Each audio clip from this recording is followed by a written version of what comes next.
हार कर निराश मत होना, उम्मीद और विश्वास को मत खोना। हार कर निराश मत होना, उम्मीद और विश्वास को मत खोना। जिंदगी में चुनौती सिर्फ वीरों को मिलती है, बिना लक्ष्य प्राप्त किए चैन से मत सोना। यदि आप चैन से मत सोते हैं और अपने लक्ष्य की प्राप्ति की ओर चलते हैं तो आपको कभी हरा नहीं सकता है। किसी का कोई उम्मीद नहीं है कि कोई तुम्हें हरा सकता है। इसीलिए अपना लक्ष्य की ओर, प्राप्ति की ओर लगे रहना है हमेशा। इसीलिए आप सभी से कहते हैं कि अपना लगन और परिश्रम से मेहनत करना स्टार्ट कर दीजिए, उसके बाद अपना फितरत खुद बन जाएगा। इसे कहता है इसे जिंदगी। इसीलिए आप सभी से विनम्र विनती है कि आज जो बायोलॉजी का क्लास होने वाला है ये पार्ट 3 होगा, और लघुत्तरीय प्रश्न जितने भी सब्जेक्टिव में 2 अंकीय प्रश्न पूछा जाता है वे सभी प्रश्न आपके याद बताने वाले हैं। आपका लघुत्तरीय प्रश्न बताने के बाद जो क्वेश्चन बैंक में पूछा गया आज तक ऑब्जेक्टिव 2011 से 2024 तक एग्जाम में, वे सभी आप सभी को बताने वाले हैं। इसीलिए आप सभी जरूर से जरूर इसमें अटेंड करिए और इसको जरूर से जरूर देखिएगा, ठीक ना। यदि आप सभी को कहीं प्रॉब्लम दिक्कत होगा तो आप सभी बताने का कोशिश जरूर करिएगा। देखिए बायोलॉजी का माना कि फर्स्ट चैप्टर है जय प्रक्रम, उसी को क्या करेंगे पढ़ाएंगे और उसका सब्जेक्टिव लेंगे। थ्योरी क्लास ले लिए हैं, थ्योरी क्लास लेने के बाद अति लघुत्तरीय प्रश्न भी ले लिया और उसके बाद बचाएं लघुत्तरीय प्रश्न, उसके बाद फिर दीर्घोत्तरीय भी बचाएंगे। लघुत्तरीय जो आज बताएंगे इसमें लघुत्तरीय प्रश्न बताने के बाद और क्वेश्चन बैंक समेत भी लेंगे, क्वेश्चन बैंक भी समेत बताएंगे इसी के साथ। इसीलिए आप सभी बने रहिएगा। सब्जेक्टिव को पढ़ने के लिए क्वेश्चन बैंक को पढ़ना भी जरूरी होता है। इसीलिए चलिए स्टार्ट करते हैं। बायोलॉजी का जय प्रक्रम का तीसरा पार्ट यानी कि तीसरा क्लास हो चुका है और आप सभी के लिए ये देखिए आज लघुत्तरीय प्रश्न बताने जा रहे हैं जय प्रक्रम का। जय प्रक्रम का लघुत्तरीय प्रश्न देखिए बायोलॉजी का जीव विज्ञान का फर्स्ट अध्याय है जय प्रक्रम। फर्स्ट अध्याय क्या है जय प्रक्रम, उसी का आप सभी को लघुत्तरीय प्रश्न बताएंगे। कौन सा प्रश्न बताएंगे लघुत्तरीय प्रश्न, जितने भी सब्जेक्ट है आप सभी को बताएंगे और उसी के साथ साथ क्वेश्चन बैंक भी लाए हैं। कितना क्वेश्चन बैंक से पूछा जाता है, ठीक ना। देखो फर्स्ट नंबर जो क्वेश्चन लिखा हुआ है कहता है कि जीवों के लिए पोषण क्यों अनिवार्य है। कहता है जीवों के लिए पोषण क्यों अनिवार्य होता है। तो जीवों में होने वाले सभी जैव क्रियाएं, जो होने वाले सभी जैव क्रियाओं को संपन्न करने के लिए ऊर्जा की आवश्यकता होती है। किस चीज की ऊर्जा, किस चीज की आवश्यकता होती है, ऊर्जा की आवश्यकता होती है। इसलिए जीवों के लिए पोषण अनिवार्य होता है। इसलिए जीवों के लिए क्या होता है, पोषण अनिवार्य होता है, ठीक ना। देखो कहता है कि जीवों के लिए पोषण क्या अनिवार्य कहते हैं, जीवों में होने वाले सभी जैव क्रियाएं को संपन्न करने के लिए ऊर्जा की आवश्यकता होती है। इसलिए जीवों के लिए क्या ना पोषण अनिवार्य होता है। इसलिए जीवों के लिए क्या होता है, पोषण अनिवार्य होता है। देखिए नेक्स्ट क्वेश्चन देखिए क्या कहता है। नेक्स्ट क्वेश्चन कहता है कि पोषण की परिभाषा लिखा है। पोषण की परिभाषा लिखा है तो पोषक तत्वों को ग्रहण करने की विधि को क्या कहते हैं, पोषण कहते हैं। पोषक तत्वों को ग्रहण करने की विधि को क्या कहते हैं, पोषण कहते हैं। देखो नेक्स्ट क्वेश्चन देखिए 3 नंबर में क्या कहते हैं, स्वपोषण में किन किन परिस्थितियों का होना आवश्यक है। कहता है स्वपोषण में किन किन परिस्थितियों का होना आवश्यक है। कहता है कि स्वपोषण में सूर्य का प्रकाश, क्लोरोफिल एवं जल और खनिज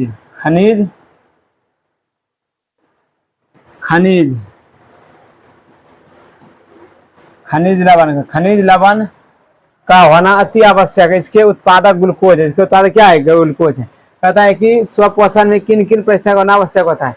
स्वपोषण में देखो स्वपोषण में सूर्य का प्रकाश, क्लोरोफिल और जल और खनिज लवण का होना अति आवश्यक होता है। क्या होता है, अति आवश्यक होता है। तो 4 नंबर में क्या कहता है, परपोषण से आप क्या समझते हैं।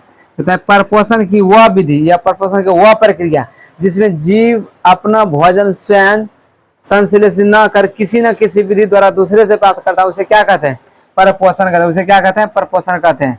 नेक्स्ट क्वेश्चन देखिए क्या कहते हैं। नेक्स्ट क्वेश्चन देखिए कहता है कि परजीवी पोषण से आप क्या समझते हैं। परजीवी परपोषण से आप क्या समझते हैं।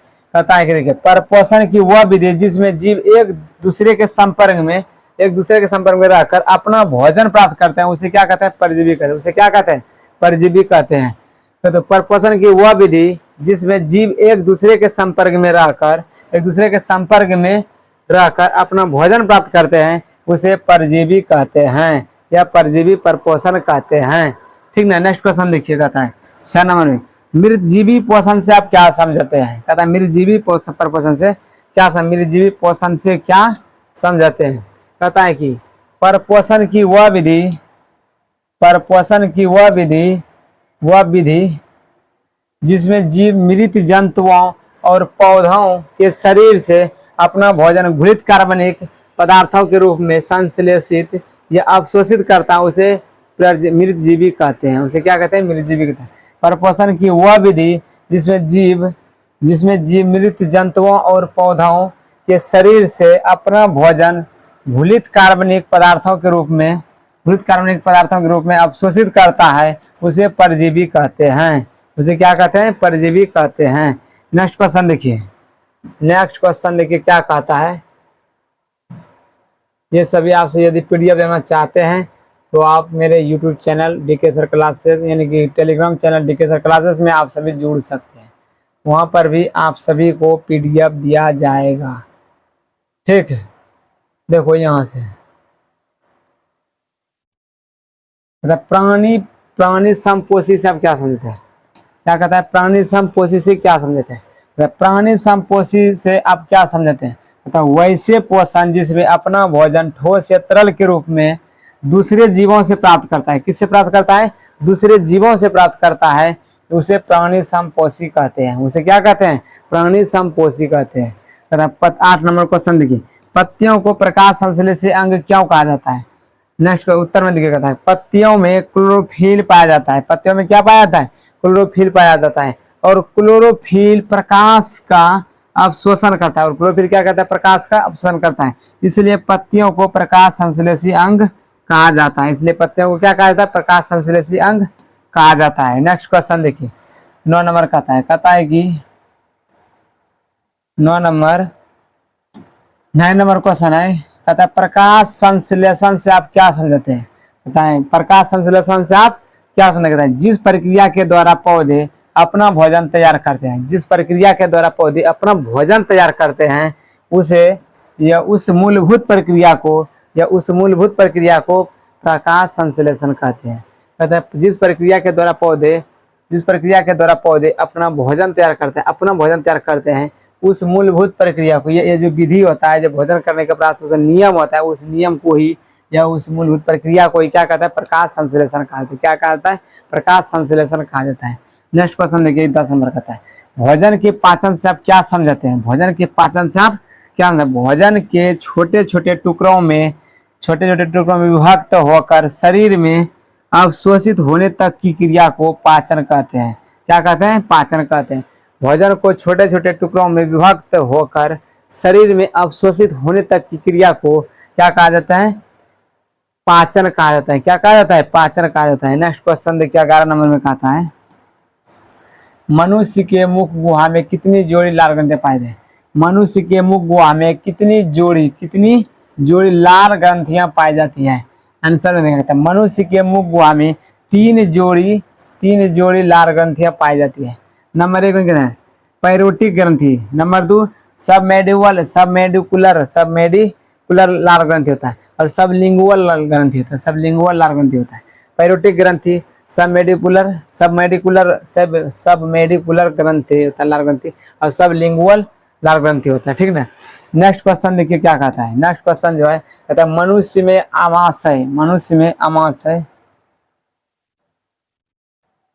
आमाशय कितने भागों में बटे होते हैं? क्रमशः मनुष्य के आमाशय को 3 भागों में बांटा गया है। कहता है मनुष्य के आमाशय को कितने भागों में बांटा गया है? क्रमशः मनुष्य के आमाशय को 3 भाग में बांटा गया। क्या कहता है? नंबर 1 में कहते हैं अग्र भाग, उसे क्या कहते हैं? नाम कार्डियक भाग कहते हैं। उसका मध्य भाग क्या?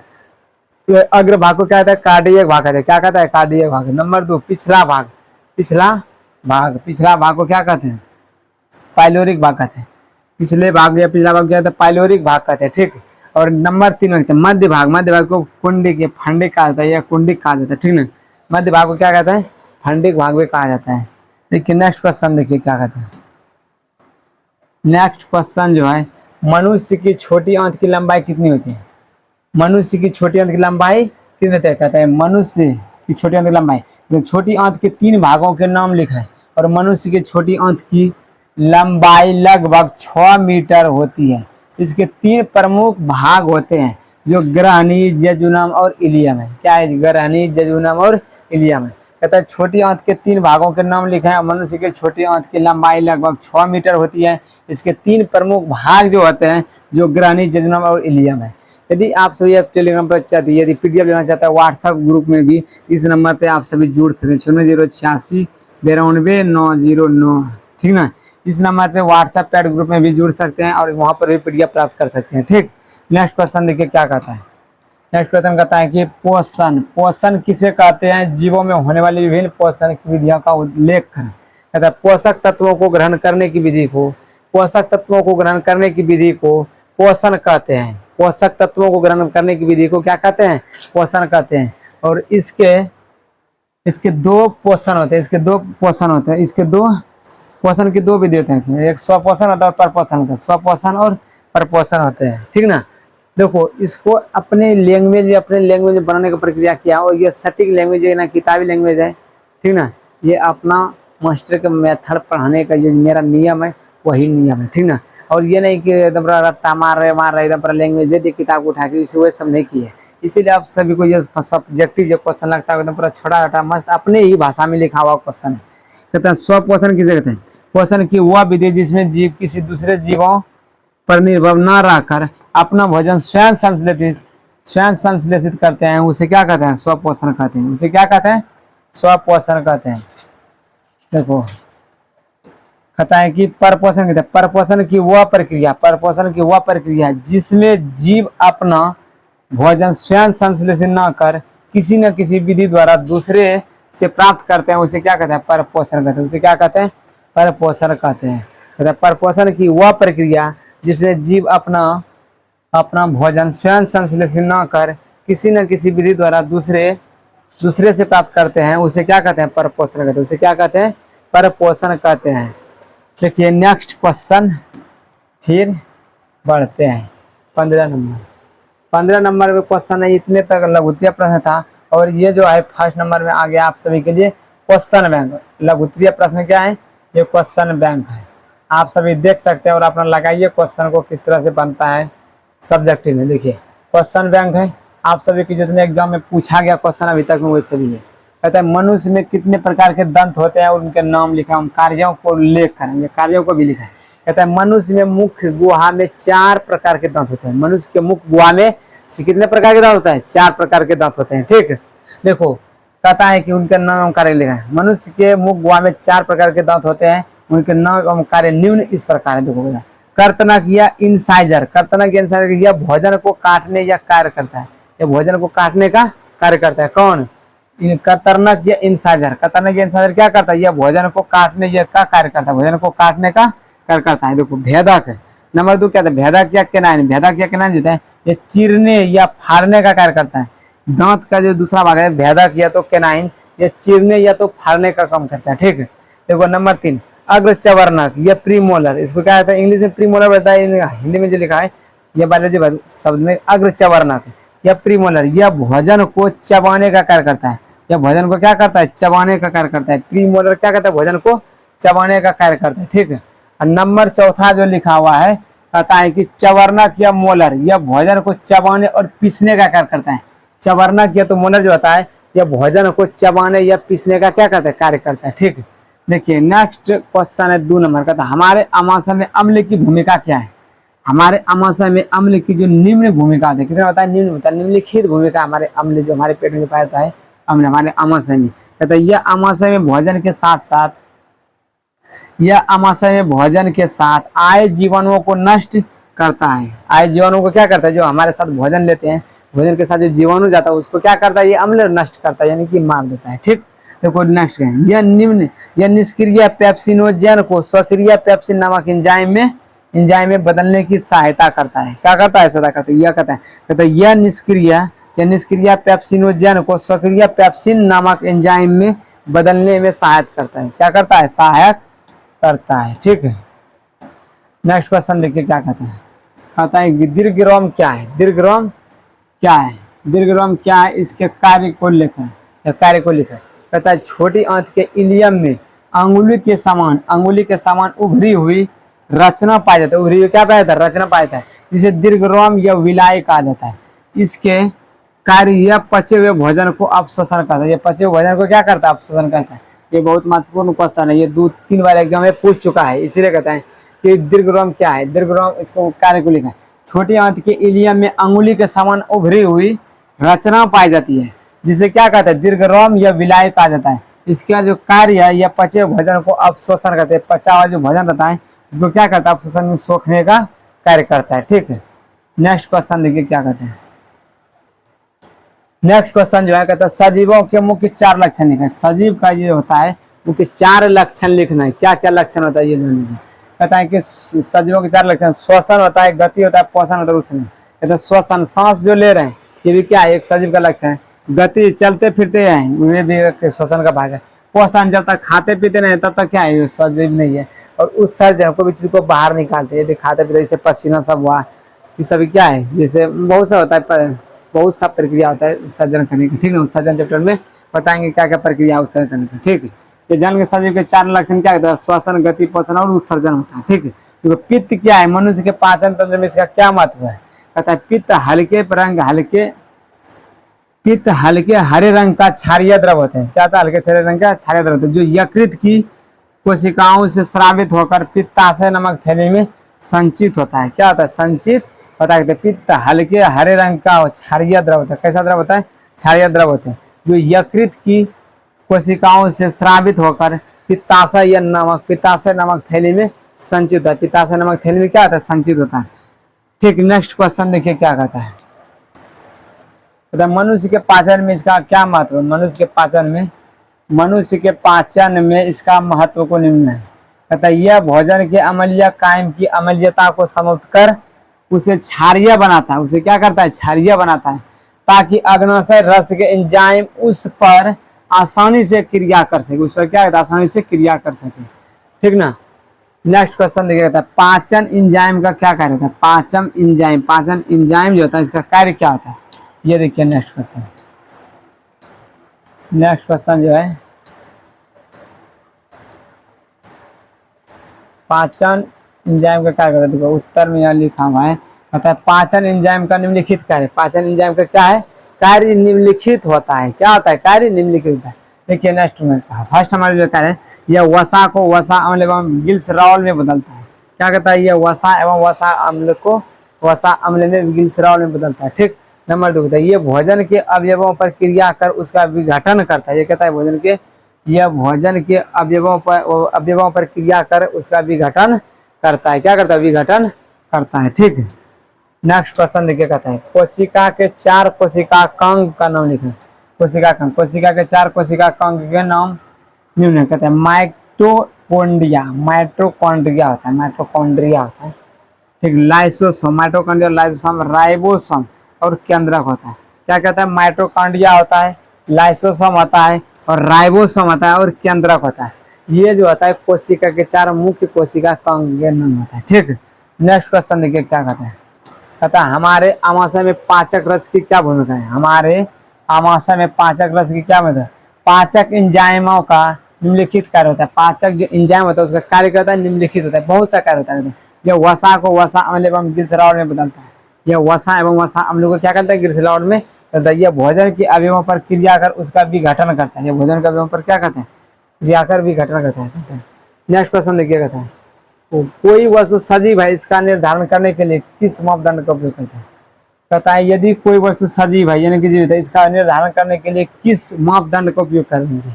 इसका क्या क्या मापदंड करेंगे? वस्तु माने कि जो व्यक्ति सजीव है या निर्जीव है, क्या क्या उसका व्यवहार होना चाहिए, जांचने का प्रक्रिया क्या है? कहता है कि वस्तु सजीव है इसका निर्धारण करने के लिए हम निम्न मापदंड का उपयोग करेंगे।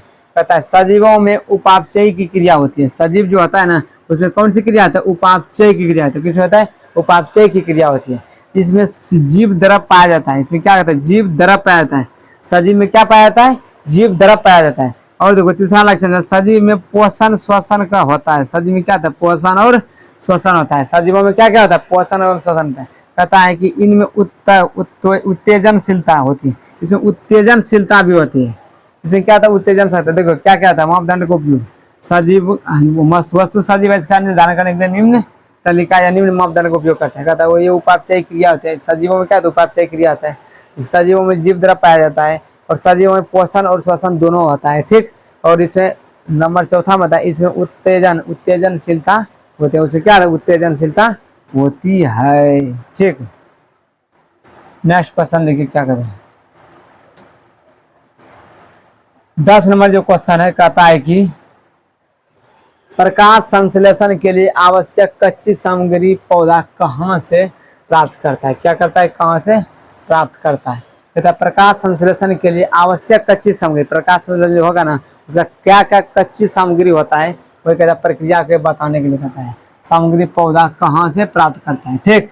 देखो नेक्स्ट क्वेश्चन कहता है प्रकाश संश्लेषण, प्रकाश संश्लेषण, प्रकाश संश्लेषण, प्रकाश संश्लेषण के लिए आवश्यक कच्ची सामग्री कार्बन डाइऑक्साइड तथा जल।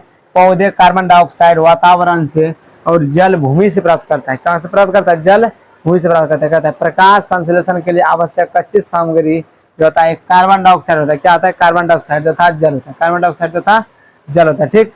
और कहता है पौधे कार्बन डाइऑक्साइड वातावरण से और जल भूमि से प्राप्त करता है। जो पौधा जो कार्बन डाइऑक्साइड कहाँ से करता है, वातावरण से। पौधा जो कार्बन डाइऑक्साइड ग्रहण करता है क्या कहता है, वो कहाँ से करता है, वातावरण से।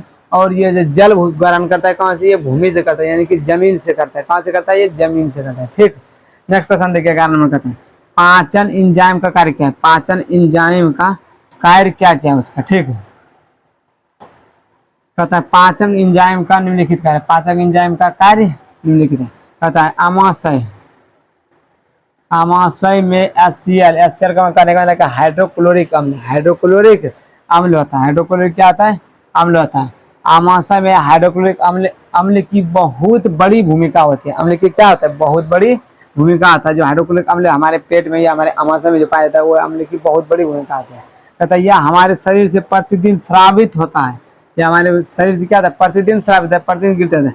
इसका प्रमुख कार्य हानिकारक जीवाणुओं को नष्ट करना। इसका जो प्रमुख कार्य होता है ये अम्ल का, हाइड्रोक्लोरिक अम्ल का, कहता है हानिकारक जो जीवाणु जो पेट के अंदर में जाने लगता है उसको क्या करता है, नष्ट करता है। क्या करता है, नष्ट करना। और आमाशय के जठर ग्रंथि को, आमाशय के जठर ग्रंथि से जठर रस तथा पेप्सिन एंजाइम का स्राव होता है। क्या होता है, पेप्सिन एंजाइम का स्राव होता है, जो प्रोटीन के जटिल अणुओं को छोटे छोटे, जो प्रोटीन के जटिल अणुओं को छोटे छोटे खंडों में तोड़ देता है, जिसे पेप्टोन कहते हैं। क्या कहते हैं, जिसे पेप्टोन कहते हैं, ठीक।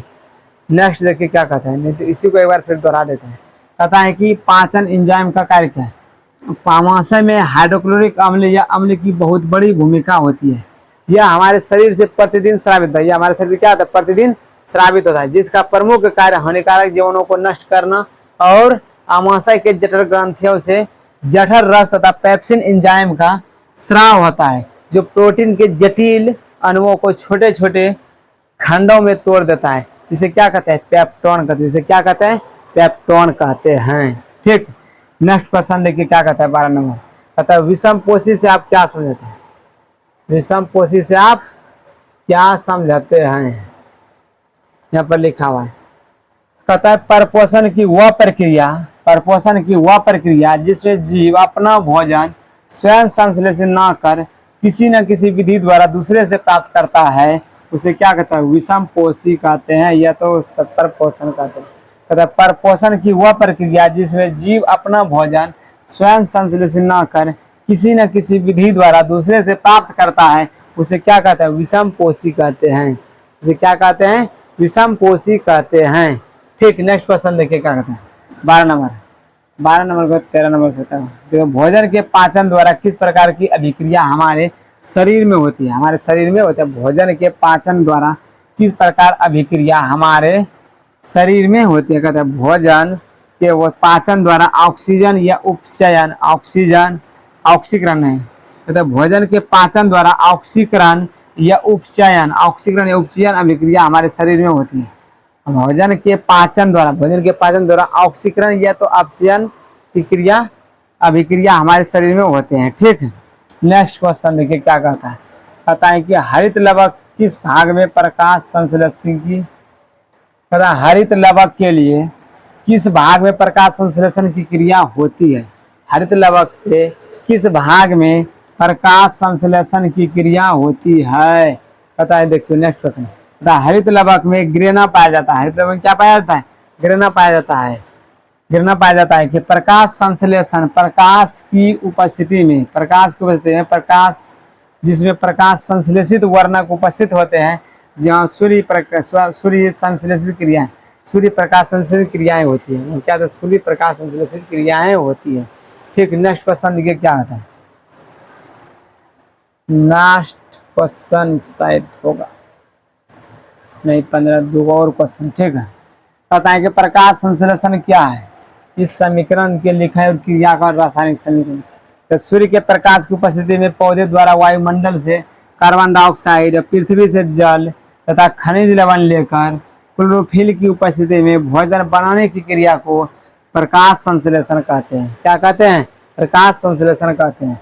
सूर्य के प्रकाश की उपस्थिति में पौधे द्वारा वायुमंडल से, पौधे द्वारा क्या था, वायुमंडल से कार्बन डाइऑक्साइड तथा पृथ्वी से जल एवं खनिज लवण लेकर क्लोरोफिल की उपस्थिति में, क्या चीज की उपस्थिति में, क्लोरोफिल की उपस्थिति में भोजन बनाने की क्रिया को क्या कहते हैं? प्रकाश संश्लेषण कहते हैं। बता देखिए नेक्स्ट कहता है प्रकाश संश्लेषण के लिए समीकरण निम्न है। कहते हैं 6CO2 + 12H2 सूर्य का प्रकाश बटा क्लोरोफिल C6H12O6 + 6O2 + 6H2 होता है। यही इसका प्रकाश संश्लेषण का क्या होता है? रासायनिक समीकरण होता है। ठीक, नेक्स्ट क्वेश्चन देखिए क्या कहते हैं। नेक्स्ट क्वेश्चन देख रहे हैं, स्वपोषण तथा विषम पोषण में क्या अंतर है? स्वपोषण और विषम पोषण में अंतर क्या है? स्वपोषण और विषम पोषण में निम्नलिखित अंतर है तथा स्वपोषी पोषण की वह विधि जिसमें जीव अपना भोजन स्वयं संश्लेषित करते हैं, अर्थात भोजन के लिए किसी दूसरे जीवों पर निर्भर नहीं रहते हैं, उसे क्या कहते हैं? स्वपोषण कहते हैं। इसे क्या कहते हैं? स्वपोषण कहते हैं। देखो ये विषम पोषी किसे कहते हैं? विषम पोषी पोषण की वह विधि है जिसमें जीव अपना भोजन स्वयं संश्लेषित नहीं करते हैं, स्वयं संश्लेषित क्या करते हैं? नहीं करते हैं, अर्थात भोजन के लिए किसी दूसरे जीव पर निर्भर रहते हैं, उसे ही क्या कहते हैं? परपोषण कहते हैं। उसे क्या कहते हैं? परपोषण कहते हैं। जैसे कीड़े, जानवर, मानव आदि। और इसमें जो आता है शैवाल, इसमें जो है शैवाल हरे पेड़ पौधे होते हैं स्वपोषी के अंतर्गत। ठीक, और परपोषण या विषम पोषण के अंतर्गत क्या था? कीड़े और जानवर और मानव आदि आते हैं। पता है कि देखो स्वपोषी पोषण हरे पेड़ पौधे में होता है, स्वपोषी पोषण हरे पेड़ पौधे में होता है, और विषम पोषी पोषण जीव जंतुओं में होता है। विषम पोषी पोषण क्या कहते हैं? जीव जंतुओं में होता है। कहता स्वपोषी पोषण के लिए जल, कार्बन डाइऑक्साइड, सूर्य के प्रकाश और कार्बन डाइऑक्साइड क्या था? और कार्बन डाइऑक्साइड, क्लोरोफिल आवश्यक होता है। कार्बन डाइऑक्साइड तथा क्लोरोफिल आवश्यक है। ठीक, देखो विषम पोषी पोषण के लिए जल, कार्बन, सूर्य के प्रकाश और कार्बन डाइऑक्साइड